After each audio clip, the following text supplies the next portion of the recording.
C'est le monde de la finance. Colonna n'était pas armé, il n'a pas opposé de résistance. C'est bien elle qui a écrit « Omar m'a tué ». Voici les Rolling Stones. Vendredi thématique sur Europe 1. Mais pourquoi tant de haine à l'égard des riches? C'est notre sujet dans tous vos rendez-vous d'actualité sur Europe 1 aujourd'hui. Bonjour Laure d'Autriche. Bonjour Dimitri, bonjour à tous. Alors précisément, vous revenez ce matin sur un moment clé de l'histoire politique française et c'est en rapport avec notre sujet de jour.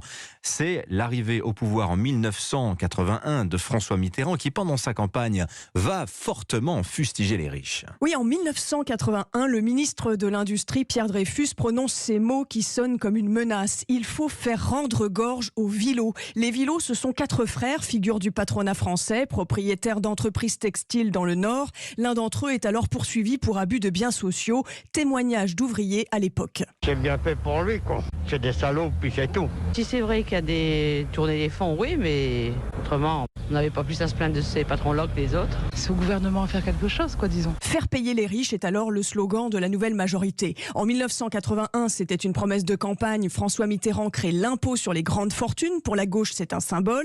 Est-il acceptable que 5% des Français détiennent à eux seuls près de 40% du patrimoine de notre pays? Question posée par Laurent Fabius, le ministre du Budget, qui s'exprime à l'Assemblée nationale. Il n'y a pas de raison que, comme par le passé, le travail soit fiscalement pénalisé par rapport à la fortune. Il s'agit alors de taxer les personnes dont la valeur des biens dépasse 3 millions de francs, l'équivalent d'un peu plus d'1 million d'euros. Alors après la réélection de François Mitterrand en 88, l'impôt sur les grandes fortunes, l'IGF, disparaît, remplacé par l'ISF, l'impôt de solidarité sur la fortune. Oui, en 1989, 125 000 personnes payent l'ISF. Pourquoi cet impôt a-t-il été rétabli? Réponse du journaliste d'Europe 1, Michel Moineau. Cet impôt avait été rétabli l'année dernière en contrepartie du RMI pour les Français les plus défavorisés.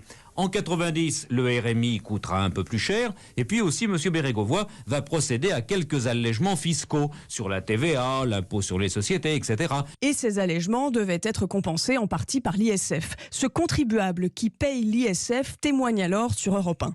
Je suis quelqu'un qui a une fortune, disons, tout à fait moyenne par rapport à l'ensemble des Français. Car avec les flambées de prix sur l'immobilier, il suffit en fait d'avoir un appartement moyen à Paris plus une maison de campagne pour atteindre le seuil d'imposition. Et politiquement, l'impôt sur la fortune continuera de faire débat jusqu'à aujourd'hui. Et effectivement, on a vu des tentatives de rétablissement de l'ISF la semaine dernière à l'Assemblée nationale, mais c'était avant l'activation par la Première ministre de l'article 49.3. Merci beaucoup, Laure d'Autriche. Alors, il n'y a pas que leur fortune que l'on reproche aux riches, leur bilan carbone également, et ce, de plus en plus. On l'a vu cet été avec la polémique sur les yachts et les jets privés. Rencontre dans le prochain journal, dans moins de 4 minutes, avec un jeune collectif émanation du mouvement Extinction Rebellion qui s'appelle les Rhinophéros. À propos des riches, mais qui est-il ce riche que l'on aime tant détester en France? Et si c'était surtout le capitaliste, le chef d'entreprise historiquement assimilé à l'exploiteur? Il y a des soubassements historiques à ça. On aura l'occasion d'en parler tout à l'heure dans le Club de la Presse Europe 1 à 8h40. 7h26 dans un instant, la météo d'Anissa Haddadi.